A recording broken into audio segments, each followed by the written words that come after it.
नमस्कार दोस्तों, आज के हमारे इस वीडियो में हम आपके लिए कार्तिक महीने में सुने जाने वाली सीता माता की नित्य नियम की कहानी लेकर आए हैं।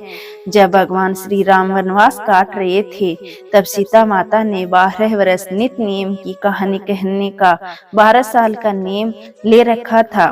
राम आए, लक्ष्मण आए, देश के पुजारी आए, नित्य नियम का नियम लाए। आओ राम, बैठो राम, तपी रसोई जिमो राम, माखन मिश्री खाओ राम, दूध बतासा पियो राम, सूत के पल का मोठो राम, दुसाला ओडो राम, जब बोलू राम ही राम, राम सवारे सबके काम, खाली घर भंडार भरेंगे, सबका बेड़ा पार करेंगे, जय श्री राम, जय जय राम।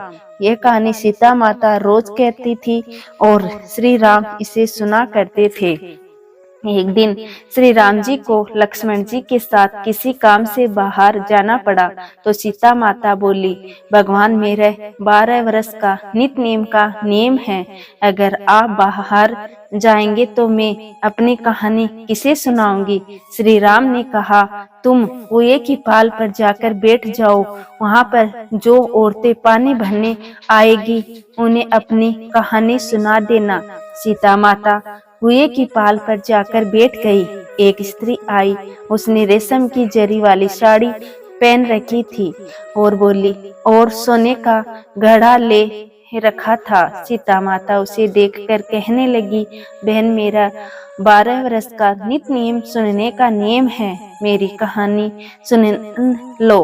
पर वह स्त्री बोली, मैं तुम्हारा नित्य नियम सुनने बैठूंगी तो मुझे घर जाने में देर हो जाएगी और मेरी सास मुझसे लड़ेगी। उसने कहानी नहीं सुनी और वहां से चली गई। घर पहुंचते पहुंचते उसकी रेशम जरी की साड़ी फट गई और सोने का घड़ा मिट्टी का हो गया।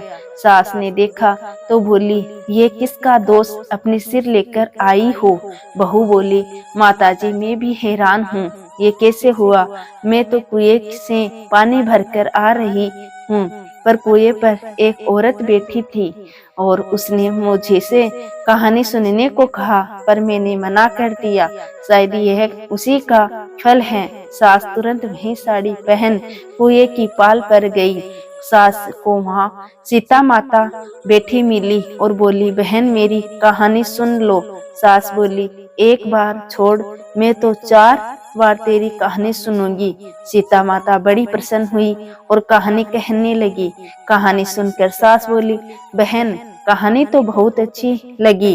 वो स्त्री उनके चरणों में गिर पड़ी और अपने घर चली गई। उनकी साड़ी फिर से जरी की बन गई और मिट्टी का घड़ा फिर से सोने का हो गया। घर पहुंची तो बहू बोली, सासू माँ आपने ये कैसे किया।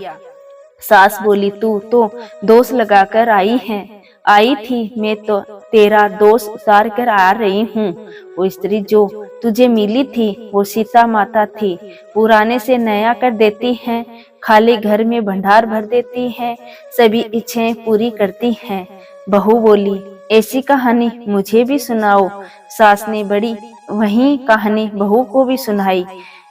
कहानी सुनकर बहू बोली, माताजी कहानी तो बहुत अच्छी है, इसे हम रोज कहा करेंगे। सास बहू रोज सवेरे उठकर कहानी कहने लगी। एक दिन उनके घर पड़ोस की एक औरत आई और बोली, बहन जरा सी आँच तो दे दो।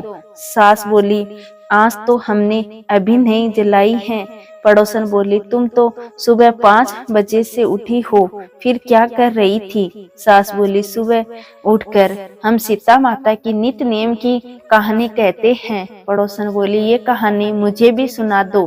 कहानी सुनकर पड़ोसन बोली, अब ये सीता माता की नित्य नियम की कहानी मैं भी रोज सुनूंगी। कहानी कहने से सीता माता ने पड़ोसन के भंडार भी भर दिए। हे सीता माता, जैसे उनके भंडार भरे, इस कहानी को कहते सुनते और हुंकार भरते सबके भंडार भरना। जय माँ सीता।